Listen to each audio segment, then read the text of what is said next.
5 দফা দাবিতে খুলনার শিববাড়ি মোড়ে রাস্তা বন্ধ করে বিক্ষোভ করছেন বেসরকারি মেডিকেলের ইন্টার্ন চিকিৎসকরা।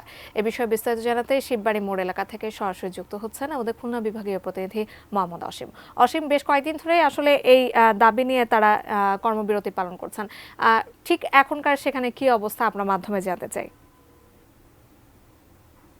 জাকিয়া, দেখুন, ইন্টার্নের চিকিৎসকরা কিছু সময় আগে অর্থাৎ সকাল থেকে কিন্তু সরকারি যে মেডিকেল রয়েছে তারা বিক্ষোভ করেছিল, কর্মবিরতি দিয়ে খুলনা মেডিকেল কলেজ হাসপাতালে। এখন আমি যেখানে আছি খুলনা শিববাড়ি মোড় এলাকায়, এখানে কিন্তু বেসরকারি যে খুলনার মেডিকেল বিশ্ববিদ্যালয় রয়েছে তারা এখানে কিন্তু বিক্ষোভ করেছেন। অর্থাৎ খুলনা শিববাড়ি মোড় এলাকার যে রাস্তা রয়েছে, সড়ক, তারা কিন্তু বন্ধ করে এই বিক্ষোভ করেছে। অ্যান্টিব্যাকটেরিয়াল অ্যাডিটিভ যুক্ত সেরা ওয়াটার ট্যাঙ্ক বিশুদ্ধ পানিতে ব্যাকটেরিয়া জন্মাতে দেয় না। তারা ইন্টার্ন চিকিৎসক তারা বলছেন যে তাদের যে 5 দফা দাবি, অর্থাৎ তার মধ্যে এমবিবিএস ও বিডিএস ব্যতীত কেউ ডাক্তার লিখতে পারবে না।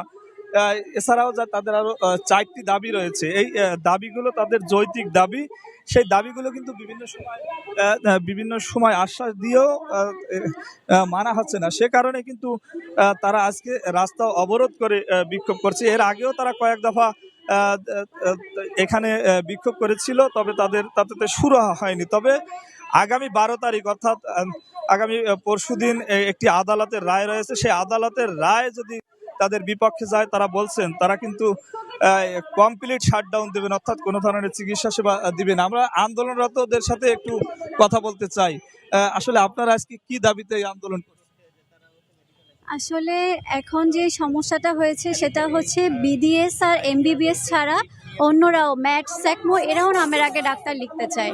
তো এই যে মিসকনসেপশনটা, এটা নিয়েই মেনলি এই আন্দোলনটা হচ্ছে। এর জন্য আমরা সরকারের কাছে বা আদালতের কাছে এটাই চাচ্ছি যে তারা যেন তাদের রেজিস্ট্রেশনটা ক্যান্সেল করে দেয়, শুধুমাত্র বিডিএস এবং এমবিবিএসে ডাক্তার লিখতে পারে তাদের নামের আগে। কজ ডাক্তার প্রিফিক্সটা এত ইজি না যে সবাই লাগবে নামের আগে, এটুকুই।